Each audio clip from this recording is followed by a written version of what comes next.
Bonjour à toutes et à tous, bienvenue dans ce journal.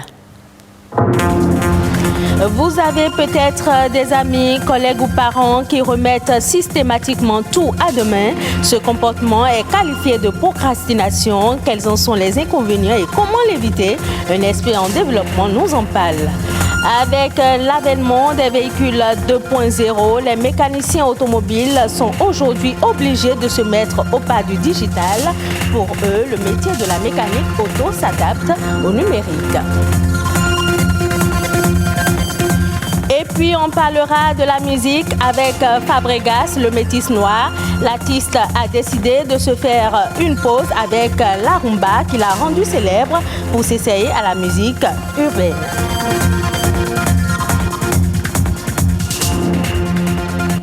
Devoir à rendre, rapport à boucler, facture à payer, autant de choses à faire à un moment précis que l'on remet parfois à demain. Cette attitude est qualifiée de procrastination, un comportement auquel on se laisse facilement si l'on n'y prend pas garde, mais qui peut avoir des conséquences sur l'atteinte des objectifs qu'on se fixe. La communauté internationale a consacré ce 25 mars à la sensibilisation sur le phénomène. Pour en savoir un peu plus sur ce que c'est que la procrastination, ses inconvénients et comment l'éviter, le coach Alès Balogun, expert en développement personnel, nous en parle. Il est au micro de Émile Azopota. La procrastination, il s'agit de... Ça veut dire à chaque fois que vous avez une tâche importante, vous avez une activité, vous avez un objectif à atteindre et que vous le renvoyez à demain, parce qu'en réalité, demain n'existe pas. Donc quand on dit demain, c'est une manière de s'excuser, c'est une manière d'éviter de faire la tâche. Et lorsque demain arrive, vous ne le faites pas encore. Donc ça, c'est la procrastination. Et c'est quelque chose qui est vraiment à éviter si vous voulez vraiment réussir dans la vie. Donc, comment est-ce qu'on peut éviter? C'est d'être une personne disciplinée. Mentalement, vous devez être une personne disciplinée pour dire si j'ai un objectif, je dois le faire. La deuxième chose, c'est d'avoir un sens d'urgence. Ceux qui ont le sens d'urgence arrivent toujours à avancer très vite dans leur carrière ou dans une entreprise. C'est eux qu'on donne souvent la promotion, qu'on accorde souvent certaines tâches importantes parce qu'on sait que lorsqu'on les attribue cette tâche, ils vont le faire très vite. Et c'est des gens qui finissent très vite la tâche et ils demandent encore d'autres. Donc, vous pouvez l'éviter aussi en ayant un agenda. On dit to-do list. Il y a une liste de tâches à faire. Avant le lendemain, avant le jour, fixez déjà les objectifs de la journée. Voici les tâches que j'ai à faire cette journée et vous planifiez. La troisième chose, c'est de commencer toujours avec les tâches difficiles. Lorsque vous commencez avec les tâches difficiles, selon Brian Tracy, dans son livre sur la gestion du temps, il dit qu'on commence avec les tâches difficiles et qu'on arrive à les accomplir, le reste devient facile. Mais quand vous commencez avec les tâches faciles, ce qui est difficile, vous allez toujours reporter. Donc c'est mieux. Le matin, quand vous arrivez au boulot, vous commencez avec attaquer les tâches difficiles. Il appelait ça Eat That Frog. Donc vous commencez avec ça et là maintenant ça vous empêche de reporter et de mettre encore à demain. Donc dites-vous, je suis aussi, comme on l'avait dit tout à l'heure, je suis une personne qui a un sens d'urgence parce que je dois réussir, je dois avancer. Et si je n'arrête pas la procrastination risque de m'arrêter. Soyez une personne qui valorise son temps, chaque minute, parce qu'une minute c'est une portion de votre vie. Donc chaque fois que vous gaspillez du temps, vous gaspillez une portion de votre vie. Et si vous êtes conscient de la gestion de votre temps, vous n'allez pas procrastiner parce que vous savez que c'est une portion de votre vie que vous gaspillez. Merci à vous, Alès Balogun. On célèbre aussi ce 25 mars la journée mondiale contre la publicité. Le 25 mars 2013, un groupe d'activistes français du collectif Les Déboulonneurs a été relâché pour avoir défiguré des panneaux publicitaires.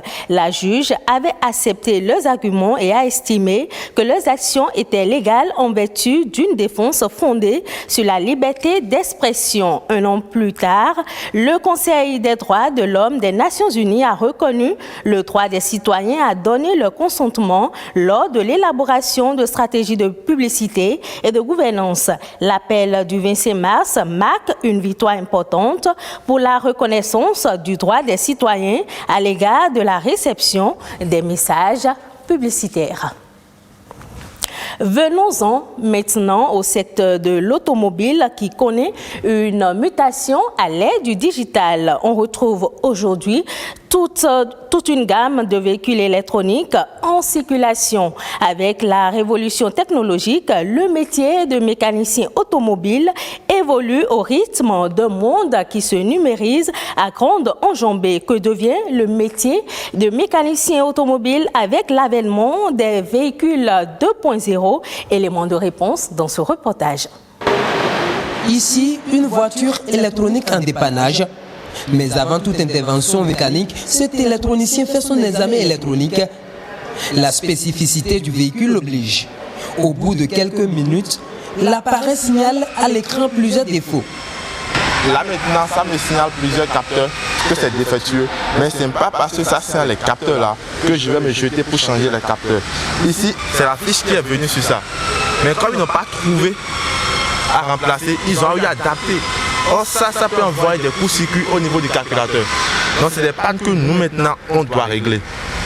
Ouais. Donc c'est pour ces pannes là que la voiture est venue. Ce n'est pas que si la voiture vient, on se jette directement sur la voiture pour commencer par travailler. Non, les voitures d'aujourd'hui ne sont plus comme ça. Des voitures nécessitant une technologie de pointe, on en dénombre assez dans ce garage. Le promoteur, un mécanicien de formation, exerce dans ce secteur d'activité depuis 1988 au Bénin. Ces dernières années, il ne cesse d'actualiser ses connaissances et de recruter d'autres compétences afin de s'adapter à l'évolution de la technologie automobile. On ne veut plus que les voitures aillent au Ghana, au Togo, pour qu'on dise, bon, ils n'ont pas réussi ici, c'est au Ghana. La devise quitte le pays.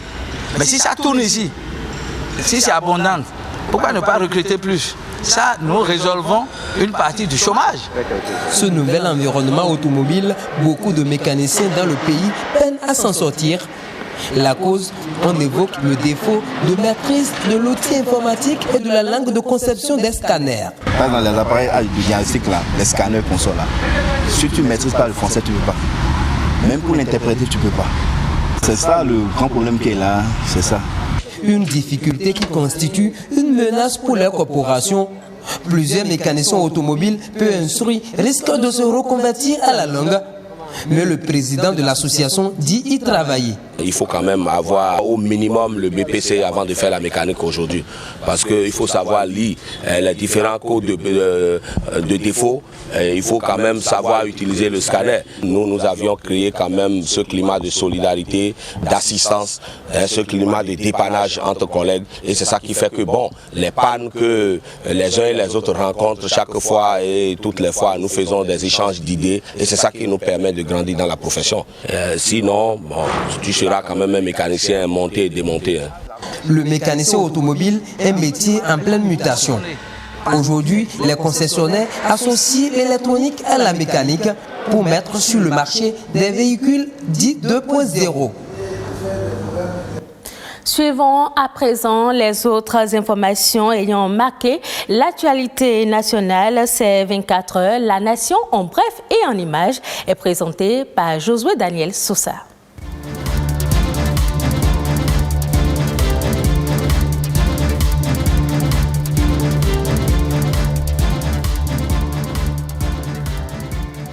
Le port autonome de Cotonou déploie désormais son navire dépollueur 2 fois par semaine. L'objectif est de protéger le milieu marin en luttant contre la pollution du bassin portuaire. Selon la direction générale, cette initiative ressort de la responsabilité du port autonome de Cotonou qui protège et préserve son environnement de travail en tant qu'entreprise éco-citoyenne. Le navire dépollueur du port autonome de Cotonou extrait des eaux les déchets solides et liquides tous les mercredis et vendredis de chaque semaine. Les travaux du dialogue sur la gouvernance environnementale ont pris fin ce mercredi à Cotonou. Lancé par le ministre du Cadre de vie et du Développement durable Didier José Tonato, ces travaux ont permis aux différents acteurs de l'environnement de faire le point d'ancrage des acquis de la mise en œuvre des engagements en matière d'environnement. Il était également question de faire l'état des lieux de la gouvernance environnementale au Bénin, y compris l'évolution du cadre législatif, institutionnel et réglementaire en matière de gestion de l'environnement de 1990 à ce jour, en ressortant les acquis, les défis et les perspectives, de partager avec les participants au dialogue les résultats de l'étude sur l'évaluation de la mise en œuvre de la Charte nationale sur la gouvernance environnementale au Bénin. Le ministre des Sports, Oswald Omeki, et la représentante de l'UNICEF au Bénin, Djanabou Maondé, ont lancé ce mardi la plateforme YouReport Bénin destinée aux jeunes. YouReport est une plateforme sociale disponible via Facebook, Twitter et SMS développée par l'UNICEF. Elle permet aux jeunes de faire des débats sur les sujets qui les concernent. C'est également une opportunité pour sensibiliser les jeunes sur la COVID-19, la vaccination et les gestes barrières à respecter. Ayant comme cible les adolescents et jeunes âgés de 15 à 35 ans, YouReport s'insère dans la mise en œuvre de la stratégie des Nations Unies pour la jeunesse 2030. Cette plateforme vise à accroître l'efficacité et la portée de l'action et répond ainsi aux besoins des jeunes de renforcer leur capacité de promouvoir leurs droits tout en respectant leur diversité et d'encourager leur mobilisation et leur participation à la réalisation et le suivi de l'agenda de développement 2030. Après de nombreuses interrogations des uns et des autres sur l'effectif devant affronter le Nigeria et la Sierra Leone pour les 5e et 6e journées des éliminatoires de la CAN Cameroun 2021, le sélectionneur national des écureuils vient d'élucider en confirmant la présence effective des écureuils évoluant en français. Ceci à travers une conférence de presse tenue ce lundi 22 mars 2021 au ministère des Sports. Au total, 23 joueurs ont été retenus par Michel Dussuyer et comme un officier de réserve, Stéphane Sessegnon est rappelé en sélection nationale pour les 2 prochaines rencontres. Le 11 national a également tenu ce mardi sa toute première séance d'entraînement au stade de l'Amitié Générale Mathieu Kérékou. Pour rappel, le Bénin affronte le samedi prochain le Nigeria pour le compte de la 5e journée des éliminatoires de la Coupe d'Afrique des Nations Cameroun 2021.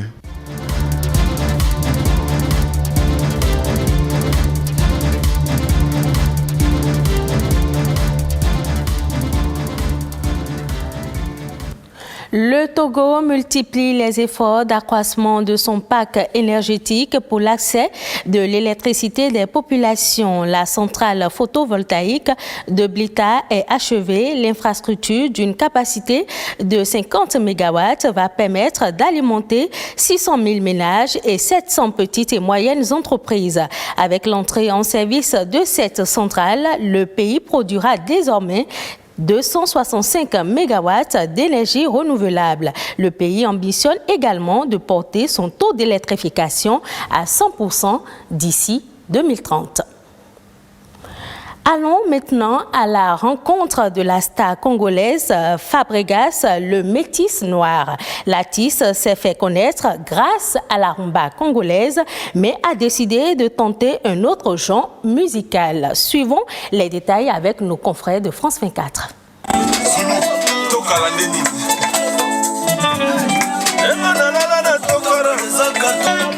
Fabregas veut changer de style. Plutôt que la rumba qui a fait son succès, son prochain album nommé Radar sera fait de musique urbaine. Le compositeur annonce un mélange de rap et de sonorités africaines. C'est un talent que je ne maîtrise pas, c'est quand même risqué pour moi, tu vois, c'est quand même risqué parce que mes fans ils sont pas habitués à m'entendre comme ça. Solidarité et amour comme thèmes principaux, la star quinoise veut éveiller les consciences. J'ai 3 objectifs dans la musique: construire mon peuple, les instruire et leur former. Après, leur faire danser, ça c'est normal, c'est-à-dire ça vient à 4e position. Je suis en train d'enregistrer un titre que j'appelle Surnaturel. Je suis en train de composer en même temps. Je suis en train de le créer là. L'artiste congolais, réputé pour la diversité de sa musique, signe la grande majorité de ses titres en lingala. Il décide cette fois d'interpréter tous ses titres en français. L'objectif, toucher un nouveau public. Dans ma façon de chanter, il y a beaucoup de choses qui changent. Et surtout dans l'album urbain, on est sur la diction. Tu vois, c'est très important la diction. Et j'ai pas l'habitude de chanter en français, bien évidemment. Je chante souvent en lingala. Un projet compliqué par la crise du Covid-19, des dates de concerts repoussées, certains déplacements rendus impossibles, mais cela n'effraie pas le chanteur de 33 ans. Et moi, j'aime les défis. Quand je suis dans des moments comme ça, c'est l'angle c'est mesure devant les obstacles. C'est très compliqué, mais je sais que de vraies choses ont toujours été compliquées du départ. Un 7e projet solo pour Fabregas dont la sortie est prévue en juillet prochain. Je serai là près de toi. C'est sur cette note musicale que nous refermons cette édition. Merci de l'avoir suivi.